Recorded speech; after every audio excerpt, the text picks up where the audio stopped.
पढ़ाई चल रही थी 30 अक्टूबर 1966 की। पहले पेज के मध्यांत में बात चल रही थी, तुम बच्चे यह नॉलेज जानने से स्वर्ग के ऐसे मालिक बन जाते हो कि कोई को पता भी नहीं पड़ता। स्कूल में पढ़ाई से कोई जज वकील आदि बन जाते हैं, पढ़ाई से ही बनते हैं। जो जितनी पढ़ाई पढ़ते हैं वो उतना ऊंच पद पाते हैं। इन सतयुग के मालिक लक्ष्मी नारायण ने ये किस पढ़ाई से ये पद पाया? तो वकालत की पढ़ाई से वकील बन जाते हैं, जज बन जाते हैं। इंजीनियरिंग की पढ़ाई से इंजीनियर बन जाते हैं। इन लक्ष्मी नारायण ने ये पद कैसे पाया जो विश्व के मालिक बने? कौन सी पढ़ाई से ये पद पाया? उस पढ़ाई का कोई नाम है? जैसे वो स्कूल कॉलेजेस होते हैं, इंजीनियर है, इंजीनियरिंग की पढ़ाई पढ़ते हैं तो इंजीनियर बन जाते हैं। डॉक्टरी की पढ़ाई पढ़ते हैं तो डॉक्टर या सर्जन बन जाते हैं। तो इन लक्ष्मी नारायण ने कौन सी पढ़ाई पढ़ी? कोई पढ़ाई का नाम है या नहीं है? क्या नाम है? राजयोग। कैसा योग? जिसमें रास भरा हुआ है। ये हठ योग नहीं है। बाहुबल की पढ़ाई नहीं पढ़ी है। वो तो राजाएं बाहुबल की पढ़ाई पढ़ाते थे अपने प्रिंस प्रिंसेस को। तीर तलवार चलाना सिखाते थे कि लड़ाई लड़ें, हिंसक युद्ध करें और लड़ाई से राजाई प्राप्त करें। इन लक्ष्मी नारायण ने ऐसा कोई बाहुबल का युद्ध नहीं सीखा। कौन सा युद्ध सीखा?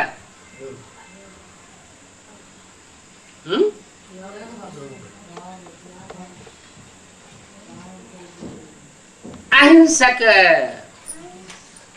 ऐसा राजयोग सीखा जिसमें हिंसा का नाम निशान नहीं होता। हिंसा की लड़ाई इन्होंने नहीं सीखी। अहिंसक युद्ध भगवान आकर के इनको सिखाते हैं। उस योग बल से विश्व की बादशाही मिलती है। वाइब्रेशन को कंट्रोल करना सीखा है। दृष्टि से वृत्ति को बदलना सीखा है, क्योंकि दृष्टि बदल जाती है तो वृत्ति भी बदल जाती है। ये किसको भी पता नहीं है कि इन्होंने कौन सी पढ़ाई से ये विश्व का राजपद पाया। भगवान वाज मैं तुम बच्चों को भी राजयोग सिखाता हूं। जो जितना इस राजयोग को सीखेंगे उतने बड़े राजा बनेंगे। नई दुनिया में राजा बनेंगे वो तो अहिंसक राजाएं बनेंगे। ये नई दुनिया जब पुरानी होती है तो देहधारियों के संग में आने से, बाहुबलियों के संग में आने से बाहुबल का युद्ध भी सीखने लग पड़ते हैं। कोई पूछते हैं कि शिवाजी तो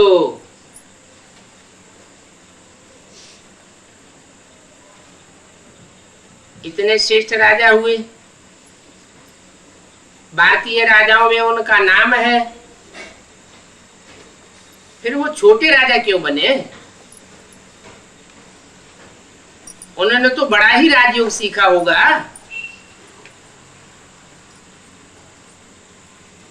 उन्होंने हिंसक युद्ध क्यों किया?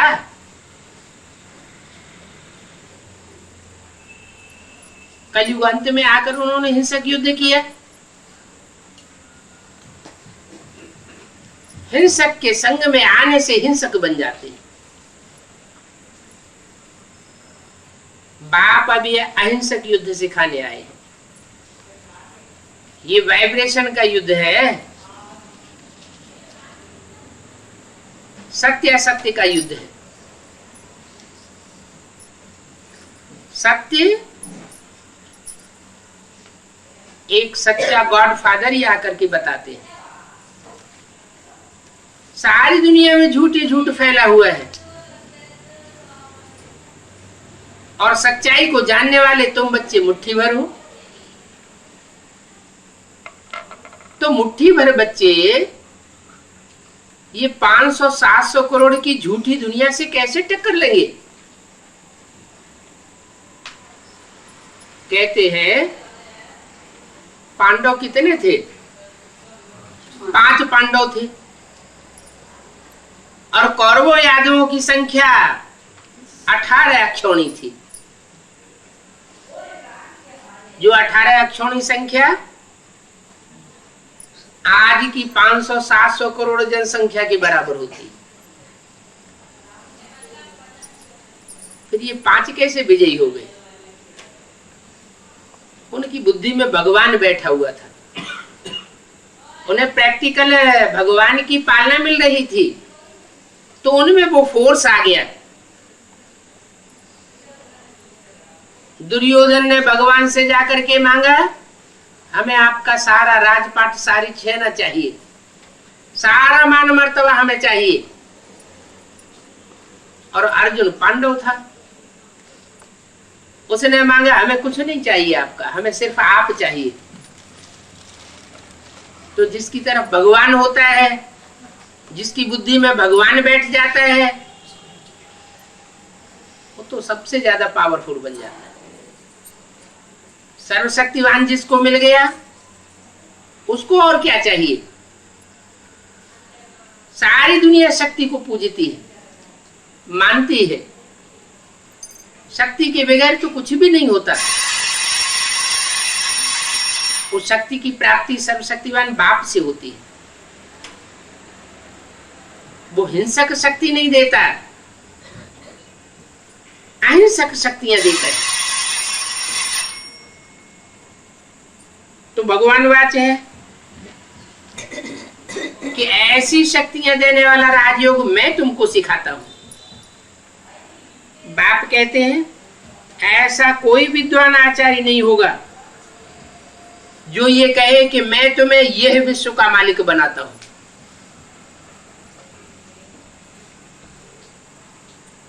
हिटलर, नेपोलियन, बड़े बड़े विश्व विजय की आकांक्षा वाले राजाएं हुए, उन्होंने भी पढ़ाइयां पढ़ी थी।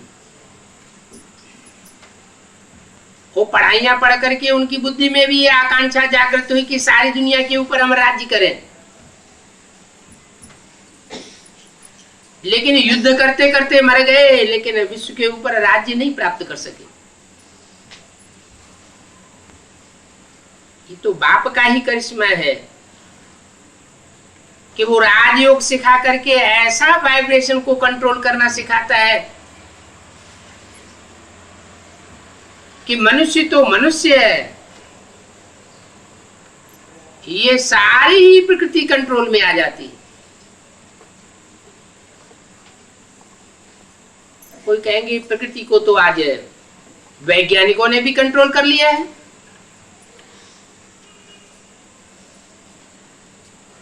उंगली से बटन दबाते हैं, इशारा करते हैं, पंखा चलने लग पड़ता है। इशारा करते हैं, आग जलने लग पड़ती है। बटन दबाएं तो किसी देश में एटम बम फट जाए। कंप्यूटर के बटन दबाने की देर है, लेकिन उनके पास सिर्फ स्थूल शक्तियां हैं। उनमें वो साहस नहीं है कि अपनी ही बनाई हुई रचना उन एटम बमों का उपयोग कर सके। डरते हैं अंदर से। कि अगर हम इनका उपयोग करेंगे तो इसी दुनिया में हम भी बैठे हुए हैं, हम भी भस्म हो जाएंगे। लेकिन भगवान आकर अपने बंदों को ऐसा राजयोग सिखाता है जिस राजयोग की शक्ति से, वाइब्रेशंस की कंट्रोलिंग पावर से वो स्वयं तो बचे रहते हैं, वाइब्रेशन के दायरे में रहते हैं, और जो विरोधी हैं उनका खात्मा हो जाता है। धर्म ग्रंथों में भी लिखा हुआ है कि खुदा जब आता है कयामत के समय में तो खुदा के बंदे बड़े सुखी रहते हैं, और जो बंदे नहीं बनते उनके ऊपर कहर गिरते हैं। बाप भी कहते हैं, बच्चे जब विनाश होगा तो तुम सबसे पहले मेरे घर आ जाओगे। कौन से घर आ जाएंगे? बाप का घर कहाँ है? सुखधाम में है या शांति धाम में है? शांति धाम में। शांति धाम में है। तो ये दुनिया का विनाश होने से पहले ही हम शांति धाम में चले जाएंगे क्या? नहीं, हम ऐसी प्रैक्टिस कर लेंगे इस देह और देह की दुनिया से बुद्धि योग परे चला जाएगा। इस 500 करोड़ की दुनिया के संग में रहते हुए ये प्रैक्टिस संभव नहीं है। ऐसी स्थितियां परिस्थितियां बन जाएंगी कि हम इस बगुलों के संग को छोड़ करके एक ब्राह्मणों की ऐसी दुनिया में पहुंचना है जहां सिर्फ शांति के वाइब्रेशन फैलाने वाली आत्माएं होंगी, और वो स्थान होगा माउंट आबू।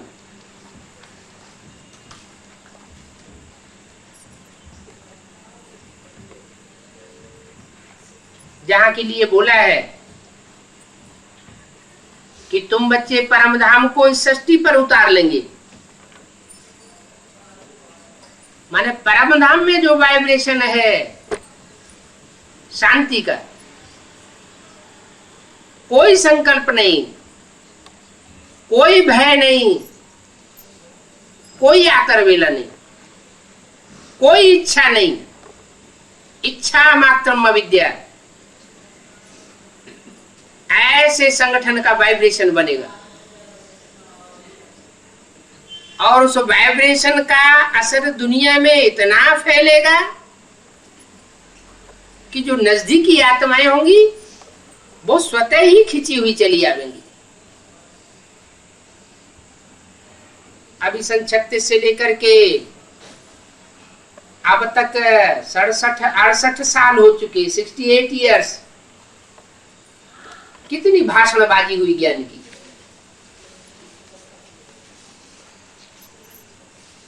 दुनिया में ज्ञान का कोई असर हुआ? हुआ क्या? लौकिकता बढ़ रही है या घट रही है? बढ़ रही है। लौकिकता बढ़ती जाती है और अलौकिकता ब्राह्मणों की दुनिया में भी घटती जाती है।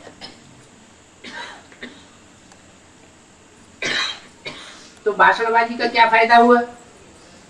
भाषणबाजी तो बड़े बड़े गुरु लोग भी करते रहे, धर्म पिटाई करते रहे, दुनिया नीचे गिरती रही। हम ब्राह्मणों ने भी अब तक यही शूटिंग की है।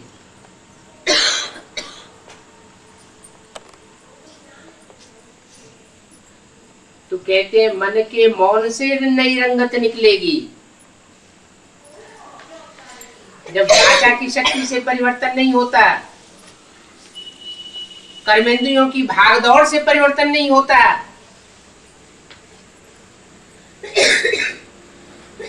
तो मनसा की पावर से परिवर्तन हो जाता है। और वो मनसा की एकाग्रता की पावर अभी परमात्मा बाप हमको दे रहा है, तरीका भी बता रहा है। अभ्यास करो।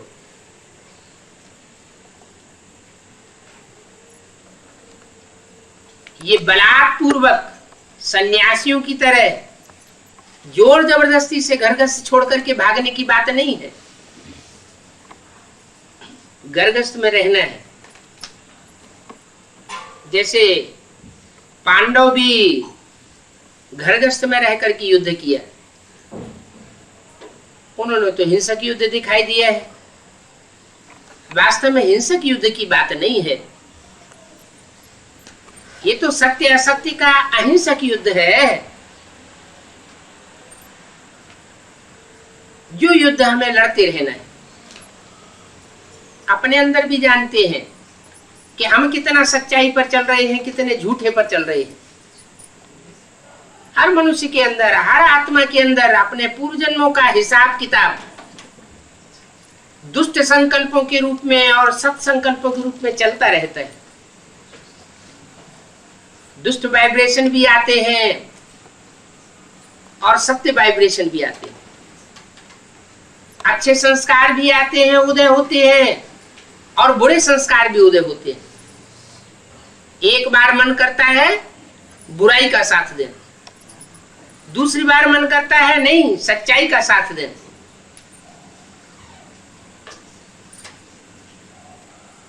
तो युद्ध हमारे अंदर भी चलता है। पहले अंदर के युद्ध के ऊपर जीत पानी है। जब अंदर से आत्मा कंफर्म हो जाए, दृढ़ता को प्राप्त कर ले कि यही सत्य है, तब बाहर की दुनिया में युद्ध शुरू होता है। अभी बाप कहते हैं, मैंने तुम्हें जो कुछ समझाया है, समझाया है, वो पत्थर की लकीर के मुआफिक सत्य है। जो भी बातें बताई हैं, वो आज नहीं तो कल सच्ची साबित जरूर होगी। उन ज्ञान की बातों में हिलने डुलने की बात नहीं है। अगर संशय बुद्धि हुए तो नशा नीचे गिर जाएगा। जितना जितना ईश्वरीय महावाक्यों पर निश्चय बुद्धि होकर के चलते जाएंगे तो जरूर ऊंचे उठेंगे। तो बाप कहते हैं कि मैं इस पढ़ाई से तुमको यह बनाता हूं। बहुत ऊंची पढ़ाई है और पढ़ाने वाला भी बहुत ऊंचे है। जैसा पढ़ाने वाला होगा वैसी पढ़ाई होगी, उस पढ़ाई का रिजल्ट भी वैसा ही होगा। तुम बच्चे जानते हो, लक्ष्मी नारायण की डायनेस्टी इस पढ़ाई से बनी है। कितनी श्रेष्ठ डायनेस्टी थी। 21 जन्म तक उनका राज्य चलता है। इन्हों की सूर्यवंशी राजधानी थी। लक्ष्मी नारायण की सूर्यवंशी राजधानी थी। किसके वंशी? सूर्य के वंश की। तो जरूर है इस ज्ञान को पहले सूर्य ने लिया होगा। भगवान से ये ज्ञान सबसे पहले किसने लिया होगा? सूर्य ने लिया।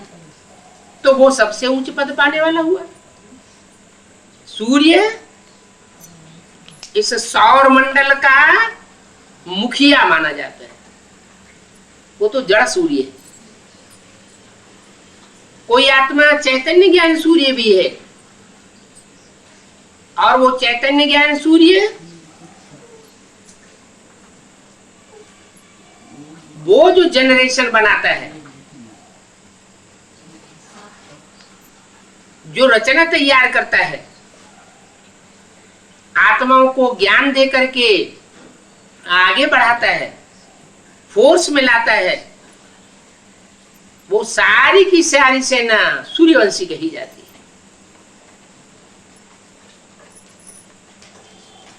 ज्ञान भी पहले सतो प्रदान होता है, बाद में धीरे धीरे सतो से रजो, रजो से तमो बनता जाता है। यज्ञ के आज में सुप्रीम सोल परमात्मा बाप ने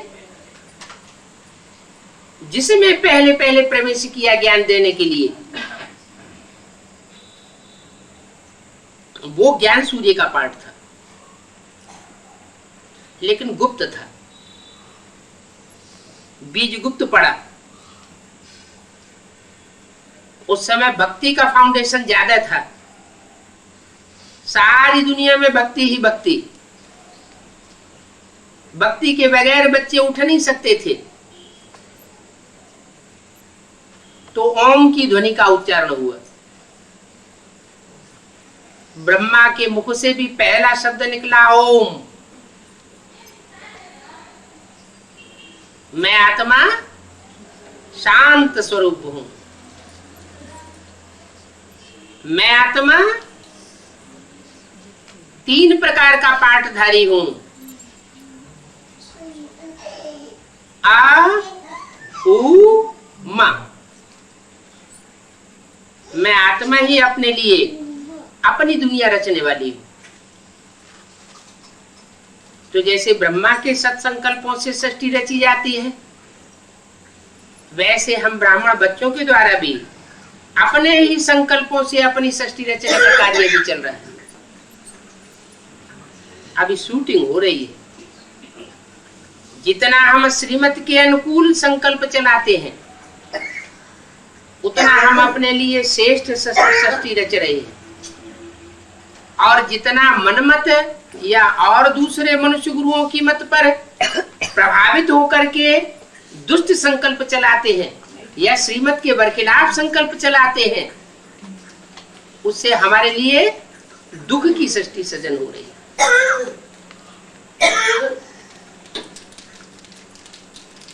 हमारी मुट्ठी में है। हम चाहे अनेक जन्मों के लिए स्वर्ग बनाए अपने लिए, और चाहे अनेक जन्मों के लिए नरक बनाए। परमात्मा बाप तो गारंटी देता है कि मैं तुम बच्चों को 21 जन्म के लिए अविनाशी अखंड सुख देने के लिए आया हुआ।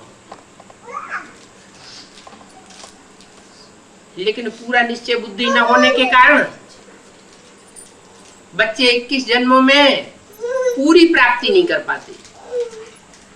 इधर प्राप्ति घटती है 21 जन्मों की, तो 63 जन्मों में भी सुख की प्राप्ति घटती जाती है।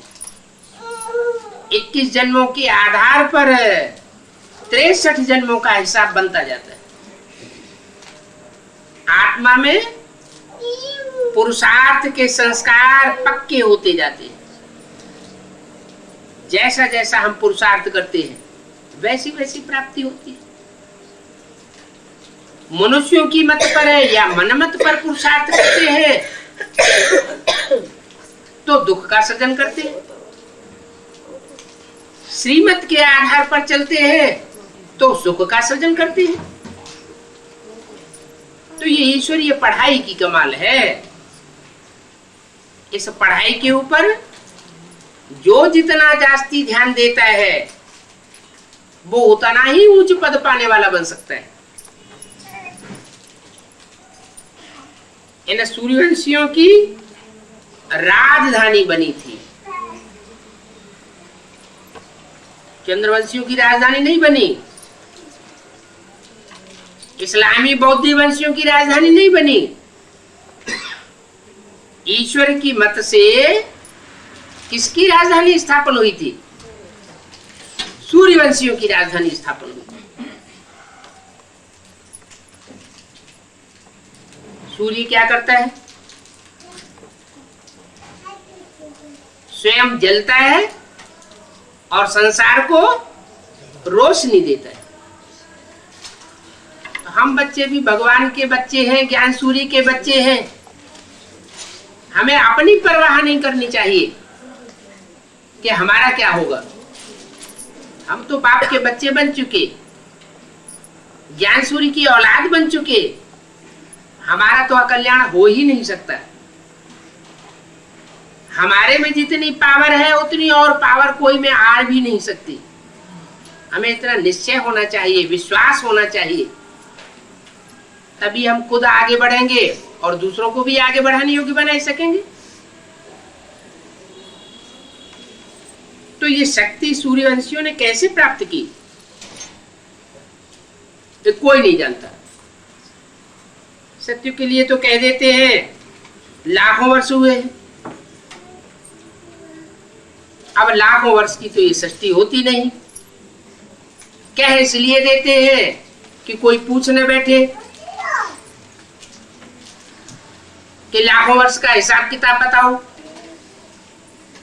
तो लाखों वर्ष का हिसाब किताब तो बताया नहीं जा सकता। छोटी सृष्टि बताएं, छोटा चक्र बताएं, तो बताना पड़े। तो बाप कहते हैं वास्तव में ये सृष्टि 5000 वर्ष की है, 2500 वर्ष हमारे पास उसकी हिस्ट्री है, और उससे पहले जो 2500 वर्ष ये सृष्टि चली है उसकी हिस्ट्री किसी के पास नहीं। मोहनजोदड़ो, हड़प्पा, ग्रीस, मेसोपोटामिया आदि देशों में जितनी भी खुदाइयां हुई हैं, उन खुदाइयों में 5000 वर्ष से ज्यादा पुरानी चीज कोई नहीं मिली। उससे साबित होता है कि सृष्टि 5000 साल पुरानी है। महाभारत युद्ध भी 5000 साल पहले हुआ था।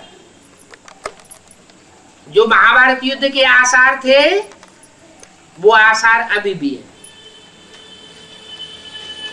उस समय भी कहते हैं यादवों के पेट में से मूसल निकले थे, जिन मूसलों से उन्होंने सारी सृष्टि का संहार कर दिया।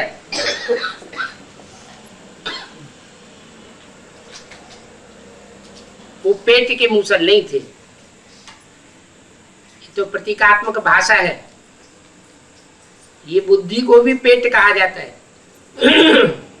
बुद्धि रूपी पेट में से ये मिसाइल से निकले थे। इन मिसाइल्स से सारी दुनिया भस्म हुई थी। अभी बाप कहते हैं फिर से वही दुनिया तैयार हो गई। अभी फिर से वही एटॉमिक एनर्जी तैयार हुई पड़ी है। 5000 वर्ष पूरे होने जा रहे हैं। ये मिसाइल्स फटेंगे, एटम बम छुटेंगे, और ये 500-700 करोड़ मनुष्यों की दुनिया खलास हो जाएगी। जो राजयोगी बचेंगे वो ध्यान में इतने तल्लीन रहेंगे कि उनकी श्वास प्रश्वास की प्रक्रिया बहुत धीमी हो जाएगी। जब श्वास ही नहीं लेंगे, इतने ध्यान मग्न हो जाएंगे कि श्वास लेने की ही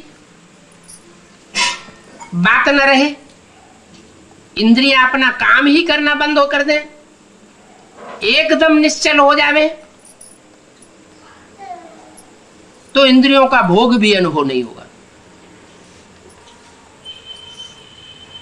एटॉमिक एनर्जी का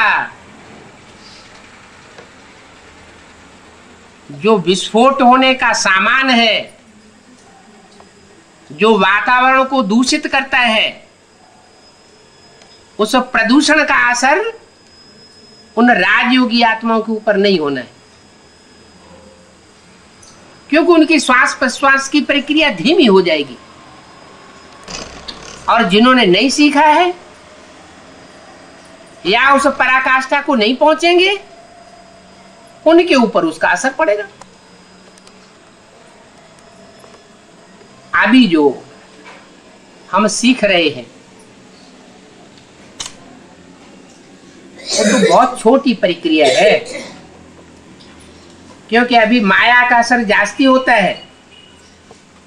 मायावी दुनिया के बीच में हम रहते हैं, संग का रंग जास्ती लगता है।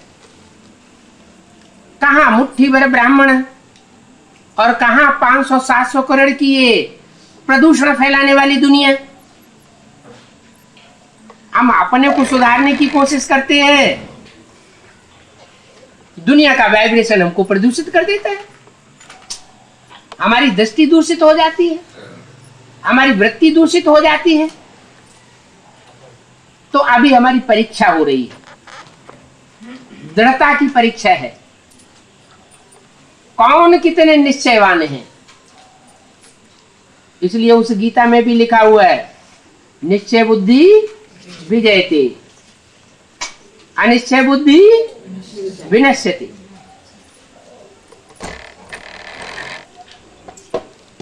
तो घड़ी घड़ी जो हमारी परीक्षाएं हो रही हैं, वो हमको निश्चय बुद्धि बनाने के लिए हो रही है।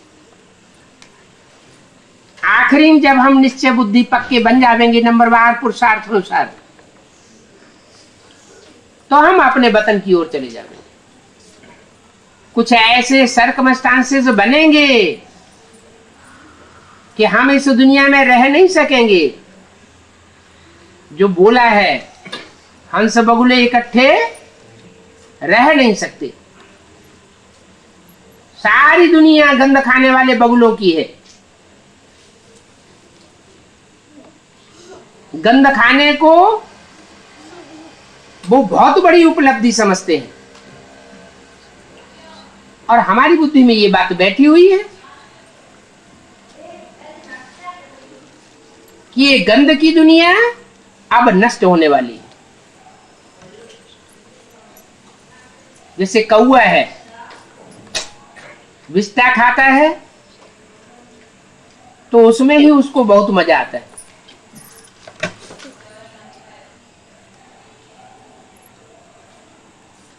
नाली का कीड़ा है,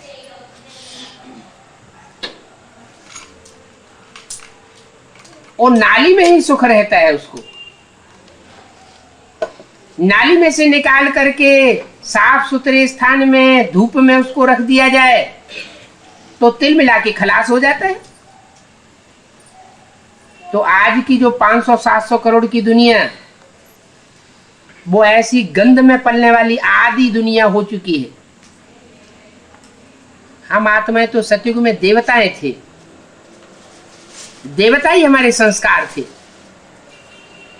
ये तो अब भ्रष्टों के संग में आते आते हम ऐसे बन पड़े हैं, ऐसे भ्रष्ट बन पड़े हैं कि हम अपने स्वरूप को भूल गए।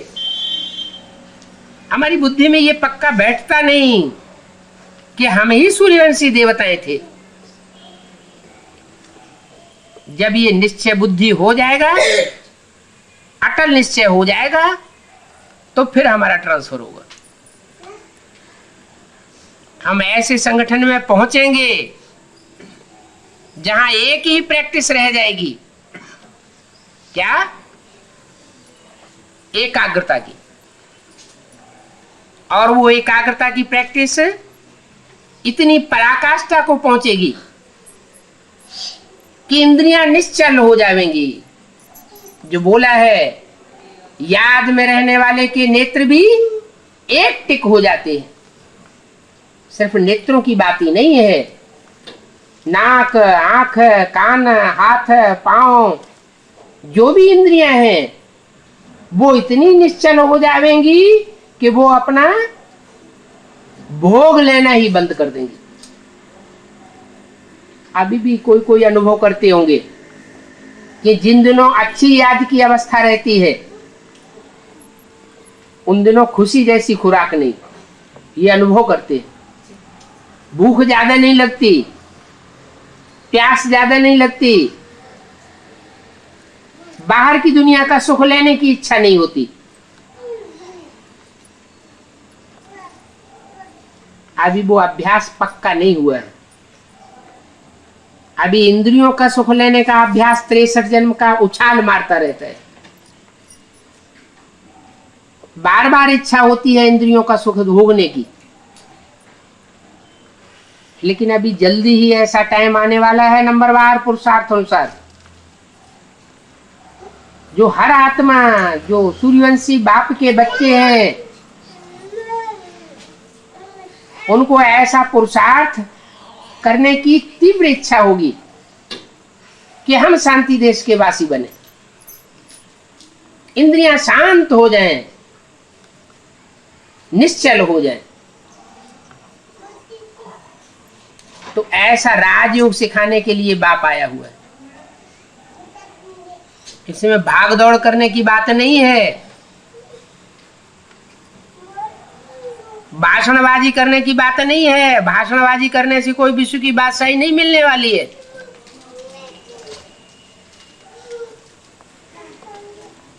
ये इंद्रियों को कंट्रोल करने से विश्व की बादशाही मिलती है। कहते भी इंद्रिय जीते जगत जीत। इंद्रियों में भी मुख्य इंद्रिय है काम इंद्रिय। उस इंद्रिय की जो इच्छाएं हैं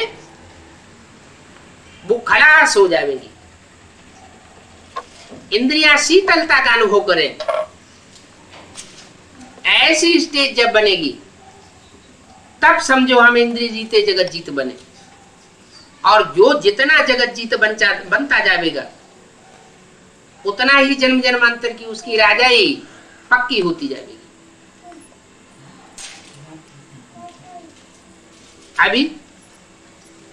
अभी की अवस्था में और जो भविष्य में अवस्था बनने वाली है उसमें जमीन आसमान का फर्क है।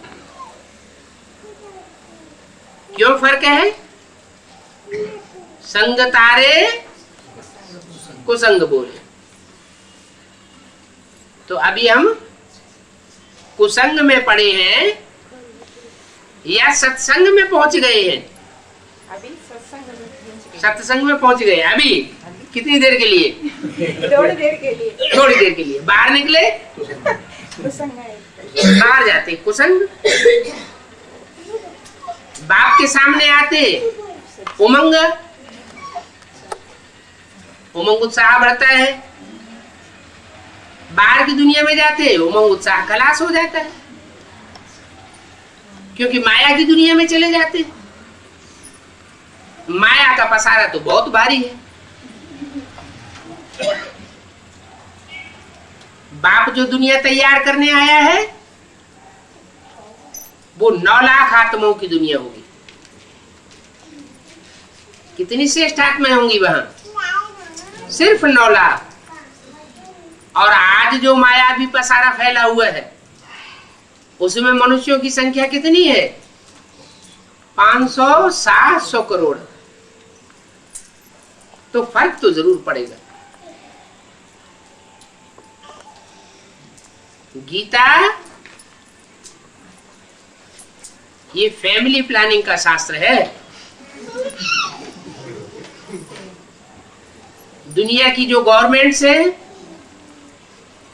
वो बहुत कोशिश कर रही है कि जनसंख्या की वृद्धि ना होने पाए, लेकिन सब नाकामयाब होते जा रहे हैं। अभी बाप आए हैं, सबकी इच्छा पूरी कर देंगे। जो गीता ज्ञान सुनाए रहे हैं उस गीता ज्ञान से अच्छी खासी फैमिली प्लानिंग हो जाएगी। कितने बचेंगे? सिर्फ 9 लाख बचेंगे। उनमें भी 4.5 लाख जन्म देने वाले जो अपनी काया को कंचन बनावेंगे इसी जन्म में, और 4.5 लाख जन्म लेने वाले। दोनों ही प्रकार की आत्माएं राजयोग अभी सीख रही है। कोई अपने शरीर से राजयोग सीख रहे हैं और कोई दूसरों के शरीर में प्रवेश करके राजयोग सीख रहे हैं। ये बात का किसी को पता ही नहीं चलता। क्या एडवांस पार्टी और बेसिक की वो आधार मूर्त पार्टी जो पक्की चंद्रवंशी है, ज्ञान चंद्रमा के बच्चे हैं। ब्रह्मावत्स है, वो ब्रह्मावत्स शरीर छोड़ते जा रहे हैं। उनकी पहुंच सिर्फ ब्रह्मा तक है, ज्ञान सूर्य तक नहीं है। वो ज्ञान सूर्य के डायरेक्ट बच्चे नहीं बन सके, इसलिए उनकी बुद्धि में ये बात नहीं आती कि नई दुनिया कैसे बनेगी, और तुम्हारी बुद्धि में ये बात प्लानिंग चलती है, विचार चलता है कि आखिर नई दुनिया कैसे बनेगी। उसके लिए हमको क्या करना होगा, क्या प्लानिंग बनानी होगी, कहां तक आगे बढ़ना होगा। तो दो तरह के बच्चे हैं दोनों आत्मा रूपी बच्चे। एक है सूक्ष्म शरीर में रहने वाले, उनकी पहुंच है सूक्ष्म शरीर तक, और एक वो है जो सूक्ष्म शरीर से भी परे बीज रूप स्टेज तक पहुंच जाते हैं। आत्मिक स्थिति में स्थित रहना उनके लिए सहज हो जाता है। देह और देह की कर्मेंद्रियों को भूलना, देह के संबंधियों को भूलना उनके लिए आसान हो जाता है। लेकिन अभी अल्पकाल के लिए वो प्राप्ति महसूस करते हैं। आगे आने वाला जो समय है वो सदाकाल की प्राप्ति का भी अनुभव करेंगे।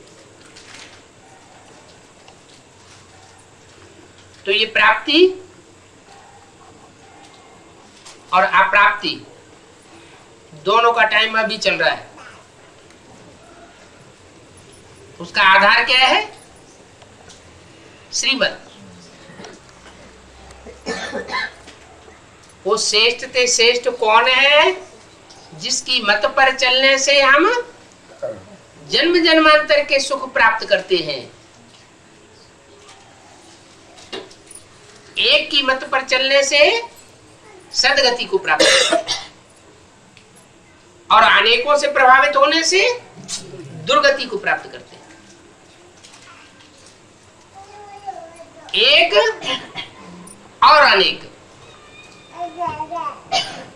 इसलिए बोला है एक से ज्ञान सुनेंगे तो अब भी विचारी ज्ञान, अनेकों से ज्ञान सुनेंगे तो बेविचारी ज्ञान हो जाएगा। ज्ञान ही जब बेविचारी हो जाएगा तो प्राप्ति भी सारी बेविचारी हो जाएगी। बेविचार से दुख होता है और अव्यभिचार से सुख होता है। सत्य को त्रेता में अव्यभिचार होता है, राधा की दृष्टि कृष्ण में ही डूबेगी, दृष्टि मात्र भी वहां करप्शन नहीं होगा, इंद्रियों के करप्शन की तो बात ही नहीं। तो सत्य को त्रेता में महान सुख होता है, और द्वापर कलयुग में महान दुख बन जाता है। क्यों? कि जो भी मनुष्य गुरु धर्म पिताएं आए उन्होंने बेविचार फैलाया, वो बेविचार से महान दुख बन गया इस सृष्टि में। खुद भी नीचे गिरते चले गए, सारी जनरेशन को भी, मनुष्य की जनरेशन को नीचे गिरा दिए। अभी बाप फिर बताए रहे कि बच्चे मैं आया हुआ हूं, तुम्हारे लिए आया हुआ हूं खास। 500-700 करोड़ की दुनिया के लिए आम, और तुम्हारे लिए खास। तो जिनके लिए खास आया हुआ हूं उनको वो खास पढ़ाई पढ़ लेनी चाहिए। 63 जन्म तो पेट पूर्ति करते रहे, ये कोई बड़ी बात नहीं। कीड़े मकोड़े पशु पक्षी जन्म जन्मांतर वो पेट पूर्ति करते आए हैं, ये कोई बड़ी बात नहीं। अभी का जो टाइम चल रहा है वो 63 जन्म में वो टाइम नहीं था। क्या अंतर पड़ गया? अभी में और पिछले 63 जन्मों में क्या अंतर पड़ गया?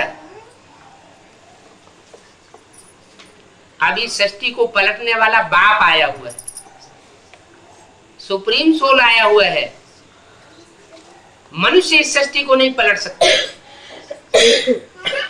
मनुष्यों के प्रयत्न से ये सृष्टि गड्ढे में जाती रही, खुद भी गड्ढे में जाते रहे।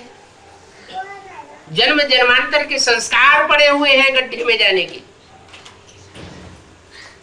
अभी गड्ढे से निकाल करके पांडवों को ऊंची स्टेज में ले जाने के लिए बाप आया हुआ है। क्या गए हैं? पांडव ऊंची स्टेज में जाकर के गलमरे। तो याद की यात्रा की ये ऊंची स्टेज है। इस ऊंची स्टेज में जितना हम आगे बढ़ते जाएंगे उतना देहभान गलता जाएगा। देहभान गलेगा तो काम, क्रोध, लोभ, मोह, अहंकार, ये 5 विकार भी गल जाएंगे। 5 विकार गलेंगे तो आत्मा निर्विकारी बनेगी। आत्मा निर्विकारी बनेगी तो निरहंकारी पने का अनुभव करेगी, खुद भी अनुभव करेगी और जो संगी साथी होंगे वो भी अनुभव करेंगे कि ये तो निरहंकारी है, और निर्विकारी पने का भी अनुभव करेंगे। अंदर से महसूसियत आएगी, महसूसता आएगी कि जैसे पहले हम विकारी थे अब उतने विकारी नहीं है। तो ये राजयोग की प्रैक्टिस है, जो राजयोग की प्रैक्टिस सिवाय परमपिता परमात्मा की और कोई सिखा ही नहीं सकता। दुनिया में विकार तो बढ़ते रहे, विकारी मनुष्यों ने आकर के पढ़ाई तो विकार बढ़ते गए। अभी तो पढ़ाने वाला कौन आया हुआ है? एवर प्योर आया हुआ है। विकार का उसमें नाम निशान नहीं, विकृति नहीं है, वो कभी विकृत होता ही नहीं, इसलिए उसका नाम है सदाशिव। क्या? सदाशिव उसका नाम है।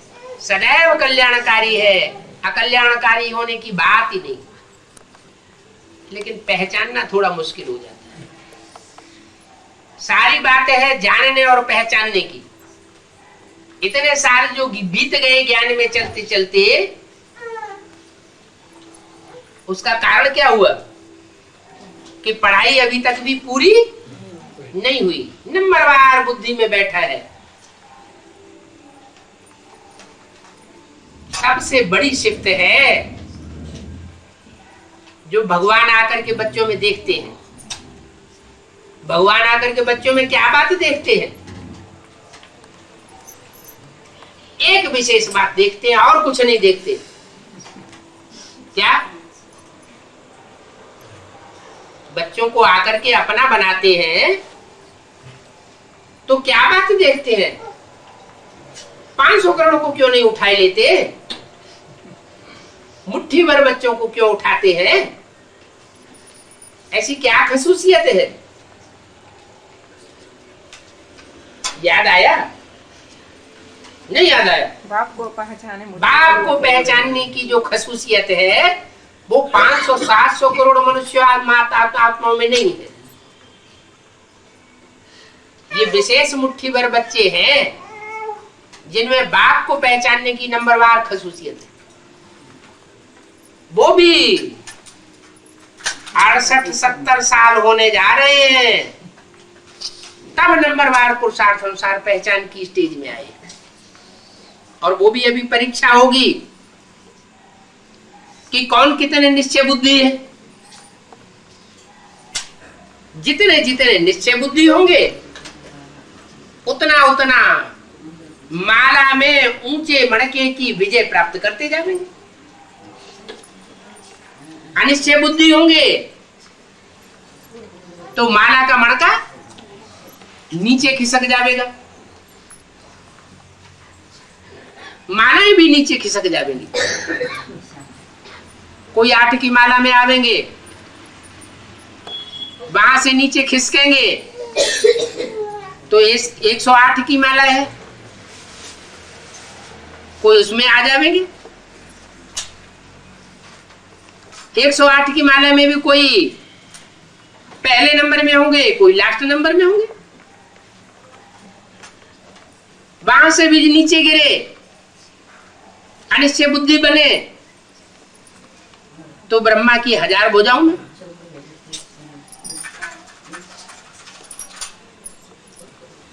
सहयोगी बन करके रहेंगे। जैसे राजा का सहयोगी होता है राज्य अधिकारी, सेनापति होता है, आमात्य होता है,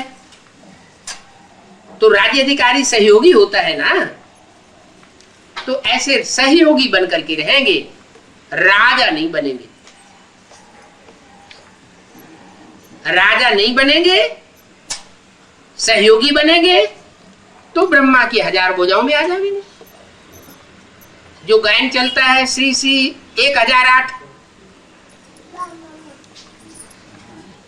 उससे भी नीचे गिरेंगे, उस माला में भी नहीं आवेंगे, तो 16108।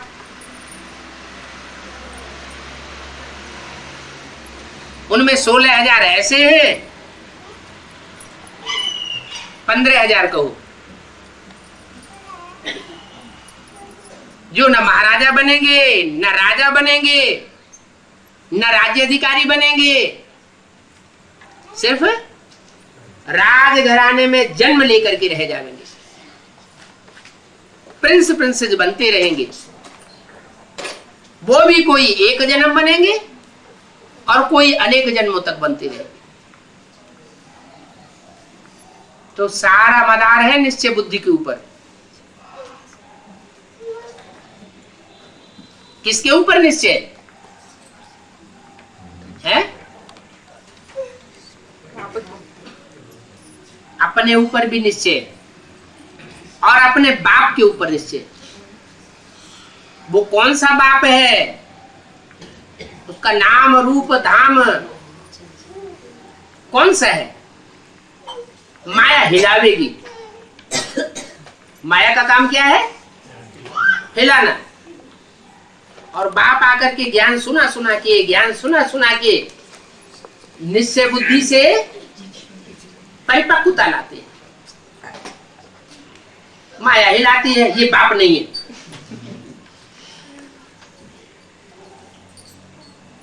जो निश्चय बुद्धि बच्चे हैं वो कहते हैं नहीं, यही बाप है, दूसरा कोई हो नहीं सकता।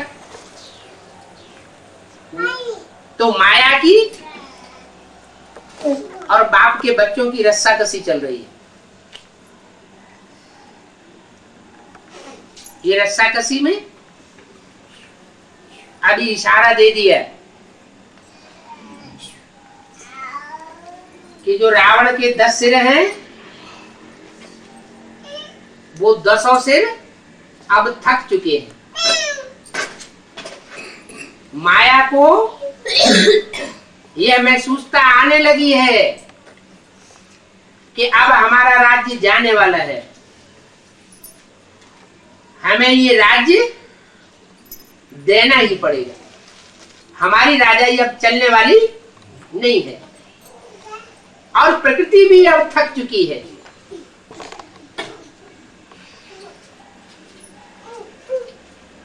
वो भी अपना आखिरी दांव लगाएगी। कोई थक जाता है ना, हिम्मत हार जाता है, तो अपना आखिरी दांव लगाता है। तो अभी माया भी आखिरी दांव लगाने के लिए तैयार हो गई, प्रकृति भी तैयार बैठी है, दोनों हाथों में झाड़ू लेकर के। अब निश्चय बुद्धि और अनिश्चय बुद्धि की परीक्षा होने वाली है। कोई ऊंचा इम्तिहान पास करेंगे तो अष्टदेव में आ जाएंगे। दुनिया में परीक्षाएं होती है ना, कोई IAS बनते हैं तो बड़े बड़े ऑफिसर बन जाते हैं, कोई PCS बनते हैं। तो ये भी ईश्वरीय परीक्षाएं होने वाली है। सबसे बड़ा परीक्षक है माया, उसके बाद दूसरा परीक्षक है प्रकृति। कौन? प्रकृति कौन? चैतन्य प्रकाश कौन? चैतन्य कौन? जगदम्बा। हाँ जी, सबसे बड़ी परीक्षक माया और उसके बाद प्रकृति, दोनों मिलकर के जबरदस्त परीक्षाएं लेंगी। दोनों एक दूसरे की सहयोगी बन जाएंगी। तो अभी तक जितनी पढ़ाई की पावर भरी है, किसने कितनी पावर भरी है वो पता लगने वाला है। ये आखिरी फाइनल परीक्षा होने वाली है। इस परीक्षा में फेल हो गए तो कल्प कल्पांतर की, जन्म जन्मांतर की बात चली जाएगी। अष्टदेवों की लिस्ट से नीचे निकल गए तो फिर किसी कल्प में अष्टदेव नहीं बन सकेंगे। विजयमाला से नीचे निकल गए तो कोई भी जन्म में फिर विजयमाला के दाने नहीं बन सकेंगे। जिन विजयमाला के दानों को हर धर्म की आत्मा स्मरण करती है, कोई धर्म ऐसा नहीं है जिसमें माला का स्मरण न होता हो, स्मरण न होता हो। उन 108 श्रेष्ठ आत्माओं को हर धर्म के लोग स्मरण करते हैं। कोई धर्म में 100 की माला है, कोई धर्म में पूरे 108 की माला है। कम जास्ती हो सकते हैं, लेकिन ऐसा कोई धर्म नहीं है नास्तिक धर्म को छोड़ करके जो माला के स्मरण न करता हो। तो कितनी श्रेष्ठ आत्माएं होंगी, लेकिन उनकी संख्या निश्चित है। कितनी? 108। इतनी बड़ी बड़ी दीदी, दादी, दादाएं, इतने पुराने ज्ञान में चलने वाले,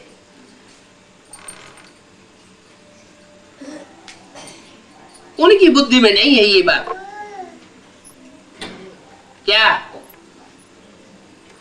क्या बात?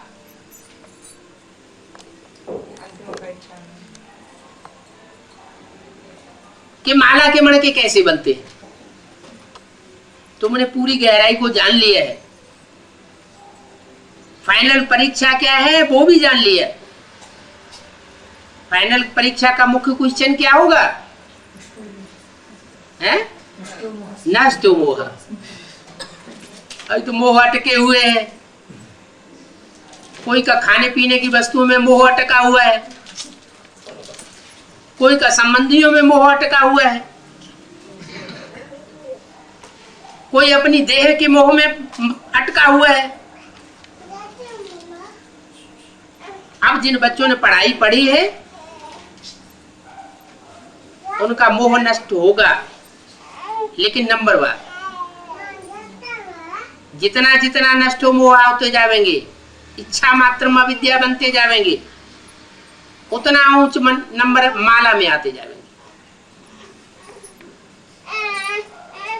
कैटेगरीज है मालाओं की। अब नहीं तो फिर कब नहीं।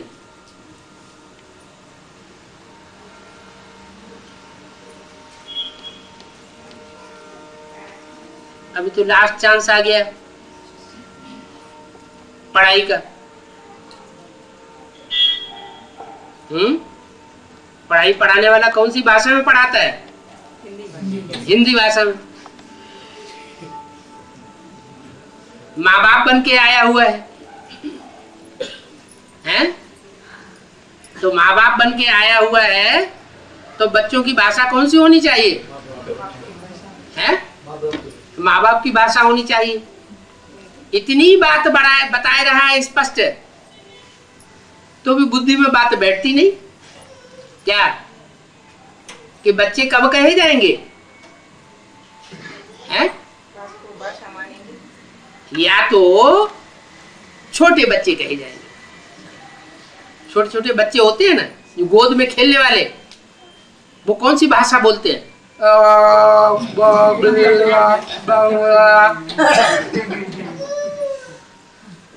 कोशिश करते हैं तो भी नहीं बोल पाते।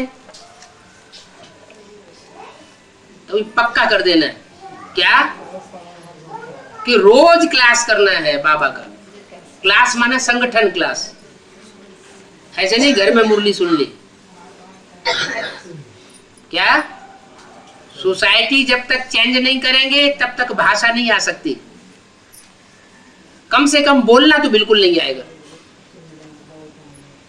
ऐसे ऐसे हैं बीए एमए अंग्रेजी में पढ़ लेते हैं, अंग्रेजी पढ़ना जानते हैं, अंग्रेजी समझना जानते हैं, लेकिन अंग्रेजी बोलना नहीं आता। क्यों नहीं आता? क्योंकि कॉन्वेंट स्कूल में नहीं पढ़े, इंग्लिश मीडियम में पढ़ाई नहीं पढ़ी।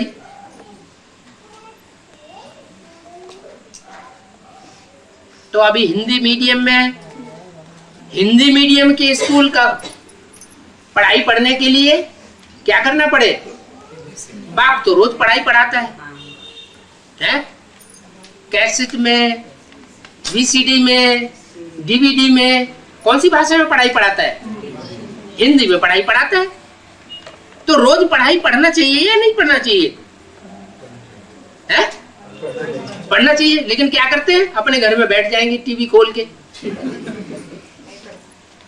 अरे क्या होता है वहां क्लास में भी तो वही तो सुनने को मिलता है, वही तो देखने को मिलता है। हम अपने घर में, हमारे घर में टीवी नहीं रखा हुआ है, अहंकार आ जाता है। लेकिन नहीं, संगठन, यूनिटी कलयुग की सबसे बड़ी शक्ति है। इन इस्लामियों ने द्वापर और कलयुग में सारे विश्व के ऊपर फैल करके इतना राज्य किया। उसका कारण क्या था? उन मुसलमानों की बुद्धि का संगठन काबा में, मक्का मदीना में रखा रहता है। बुढ़ा हो जाएगा मुसलमान तो भी उसकी बुद्धि में ये ललक बनी रहेगी कि मैं एक बार मक्का मदीना में जाकर के हज करूं, सबके साथ बैठ करके। उनकी ये मान्यता है कि अकेले नमाज पढ़ेंगे, उसके मुकाबले मस्जिद में जाके नमाज पढ़ेंगे तो 10 गुना फल होगा।